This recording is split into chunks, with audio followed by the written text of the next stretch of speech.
everyone, welcome back to my channel. I can't believe we're already at the point where I'm making a video like this, talking about the books I would like to finish before the end of the year. It's absolutely wild to me. This year has been,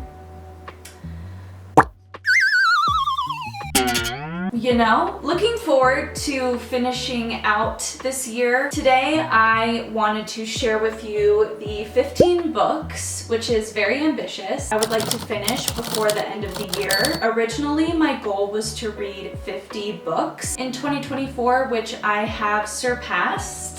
For the first time in my life, I have actually met a reading goal. I'm currently sitting around 61, I think. So pushing it to 75 would be absolutely amazing for me. I typically read 25 books a year, so this is crazy for me. Yeah, I wanted to talk about the 15 books I want to finish before the end of the year. All of these are books from subscriptions I have, or the library, or my physical TBR. Because my birthday is right around Thanksgiving and Christmas is coming up, I really am gonna not purchase any books. So yeah, let's get into these reads. I think I'm just gonna go in the order of how soon I need to read them. Starting off strong is a book I'm already in the middle of. I'm almost halfway through it, and that is The Secret History by Donna Tartt. This is a book you are probably really familiar with if you are an active BookTube, BookTok user. The Secret History by Donna Tartt is a modern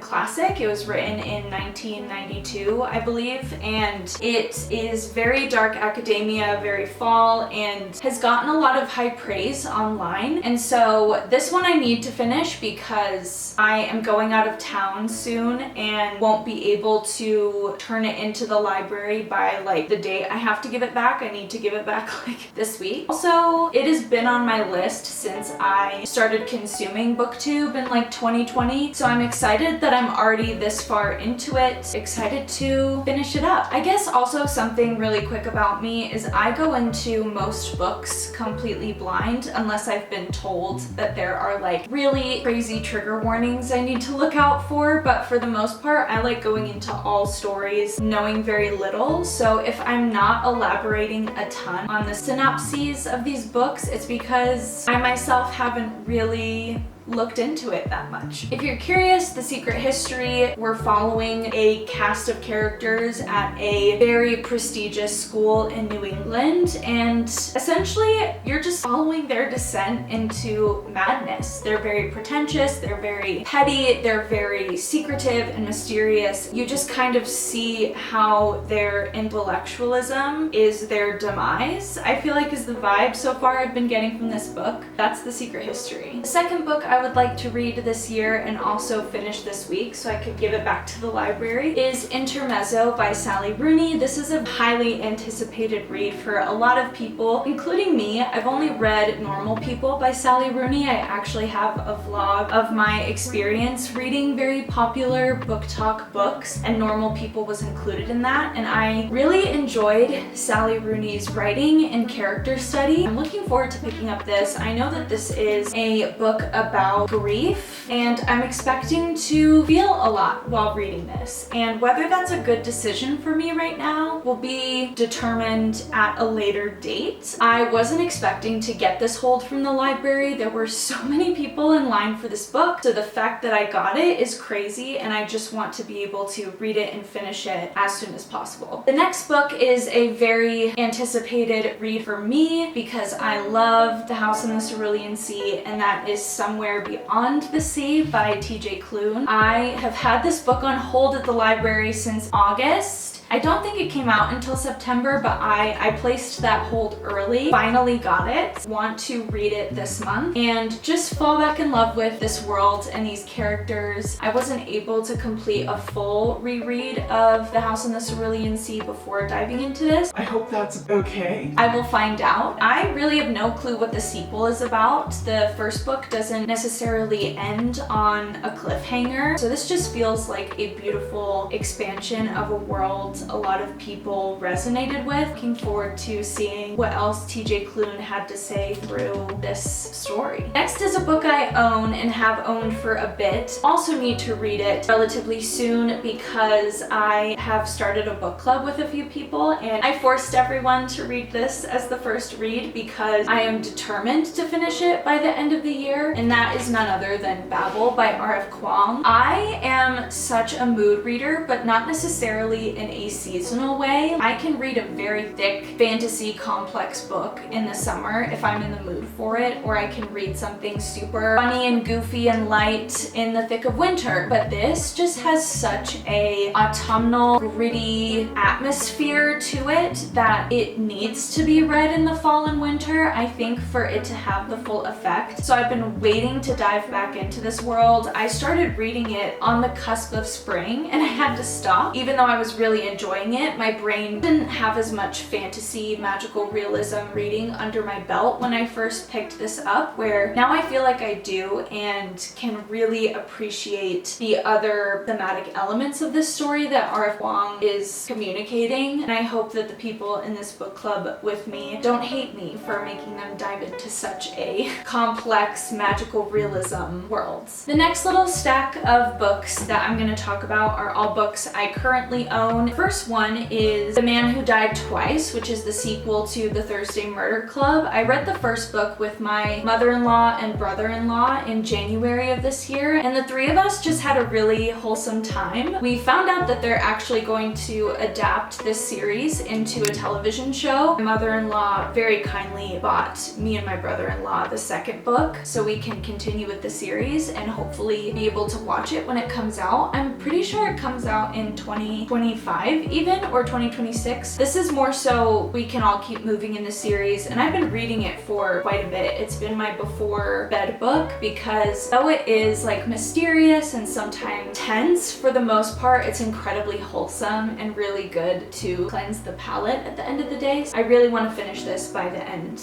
of the year. The next book I have is a classic, and I actually received it from one of my besties, and that's Pride and Prejudice. I have never read Pride and Prejudice, and I know that is such a shame. I love the movie and I love the story. Not only is it a crime that I haven't read it, but it is one of my bestie's favorite books, and she fully annotated it for me. And I really want to not only read her thoughts and discuss with her about the book, but I don't know. I feel like classics can always be relatively intimidating. It's a trait I have about myself where I love classics and I typically love the reading experience of them once I'm in it, but I just build up the anticipation sometimes, just all the what ifs, which, you know what, it's not that deep. It's really not that deep. And so I just want to dive in and read this, and her commentary also looks so sweet and so funny. I think this is just gonna be a really great time and I'm looking forward to it. The next book will be a very quick read, and I'm actually thinking about reading it on my birthday and like annotating it as I go into my late 20s, which will probably be a very emotive experience, but that's kind of what I want. The poetry collection by Wendy Cope, Serious Concerns. If you've ever heard of the famous orange poem that is in this poetry collection, though I could like read this one poem a day, I really do want to digest it in one sitting and, like I said, read it and annotate it and go back to it. And I feel like maybe reading it on my birthday would be a very memorable experience. That's what I'm gonna save it for. Next is a book that has been staring at me for so long, and I know I'm going to enjoy it, and it's not even that long, and the font, like, it's gonna take me no time to get through this. Kim Ji-young, born 1982. This is a fictional character study based on real events and real standards for women in South Korea, and I know I'm going to enjoy this so much, and it's going to be very thought-provoking and probably make me angry. I don't know why I haven't just read this. This is one of those books that if I have not read this by December 31st of 2024, someone needs to slap me. Okay. Someone needs to slap me. I keep putting it off for literally no reason. Also, the cover is very cool. Last of the books that I have with me physically is a memoir that is so popular. I know I'm going to enjoy it so much. Also, don't judge me for the copy that I have, but it is Crying in H Mart. But this is just a memoir about Michelle, who is in her mid-20s and also is healing from childhood trauma. She discusses food, she discusses her relationship with her mom, and I know this is going to be a very poignant, impactful read for me, and I don't know why I keep putting it off. I also accidentally got the large print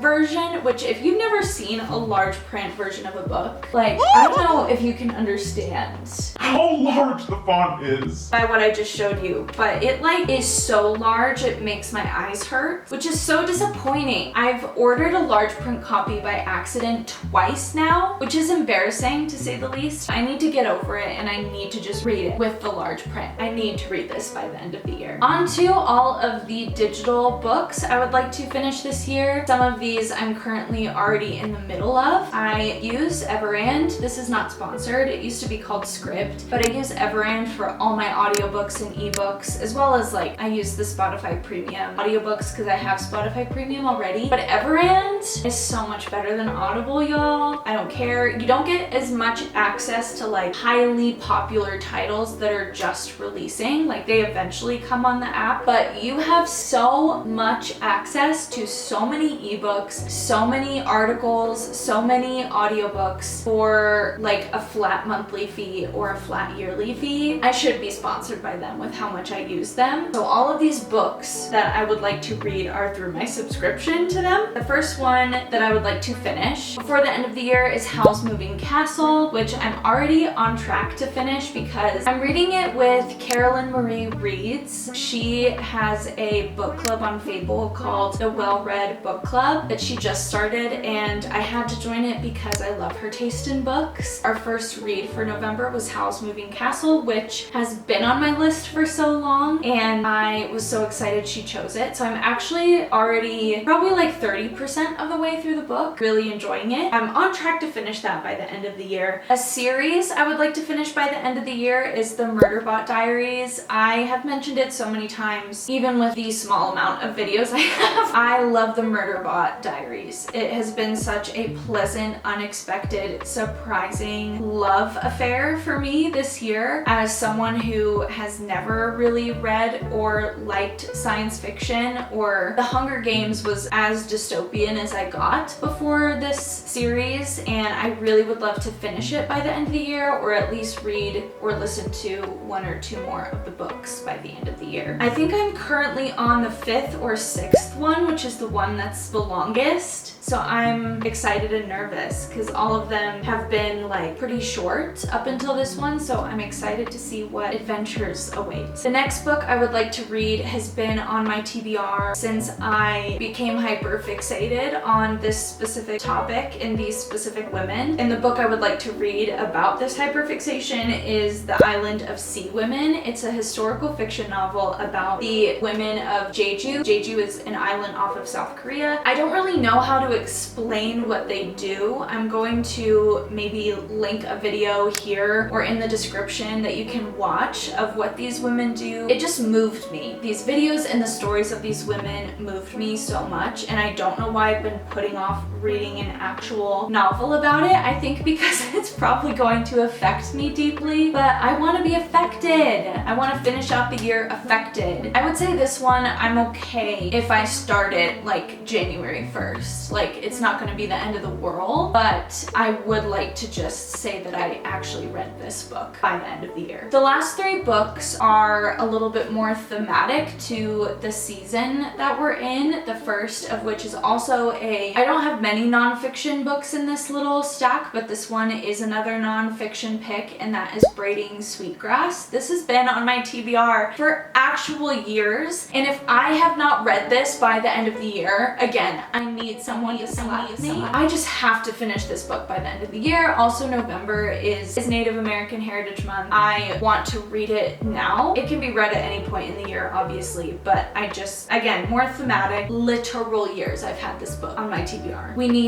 I need to have it in my brain. The last two books are very wintry, holiday, Christmassy themed. As someone who celebrates Christmas rather intensely, which is the most millennial thing I've ever said. Wow. I love Christmas, and I always love to do some sort of like wintry Christmas read during the holidays. My two picks for the holiday season this year is The Nutcracker, which is like classic Nutcracker story. I love ballet this time of year like the rest of the world. It is a hyperfixation that will not release me probably until February. I just think ballet is so beautiful, so sparkly and glittery, and I love The Nutcracker, and I wish I was a ballerina. I love ballerinas. If you have any good recommendations, whether fiction or nonfiction, about ballerinas or just like ballet in general, comment them. I want to consume all of the ballet media. I've never read the classic tale of the Nutcracker, and it's a relatively short book. I'm just really looking forward to reading it. And then the last book I would like to read before the end of the year, again with this wintry theme, is Winterwood, which is a fantasy. I'm not sure if it's adult fantasy or YA. I'll put it on the screen after I check. Title, cover, the whole thing looks so cozy. That week before the new year is actually one of my favorite weeks of the year, which might be a hot take. I know some people really despise that week of the year because they don't feel like people. However, that is when I feel like I reset as a person, truly. There's no pressure, everything is slow, the whole world stops, and I love reading books like Winterwood during that time. I've also had Winterwood on my TBR for like 2 winters now. I would love to finish it by the end of the year. All right, those are the 15 books I would hopefully love to finish by the end of the year. I would say the priorities definitely are the ones that are on my physical TBR that I own, especially Babel. If I don't get to Intermezzo or some of the more popular ones, like I can always ask for these books for my birthday or Christmas. Sometimes I get like a little Barnes & Noble gift card. I'm not too worried about these two. I'm already so deep into the Secret History. It would be dumb not to finish it this week. Let me know what y'all are wanting to finish by the end of the year. If there are any books that you're just like, oh, why have I put this off for so long? I gotta push through. Or just books that have recently come on your radar that you would love to read. Oh, I forgot to mention, bonus honorable mention read would be Spectacular by Stephanie Garber. I'm an unashamed fan of the Once Upon a Broken Heart series and the Caraval trilogy. I can talk about my thoughts about the Caraval trilogy. The world that Stephanie Garber has created with those two series is what I love about that series the most, and Spectacular, she just released it, is like a holiday themed novella. So if I do happen to get my hands on that, I would love to also throw that in the mix somewhere. Thank you so much for watching. I hope you have a beautiful rest of the week, and I will check back in with you soon. All right, bye.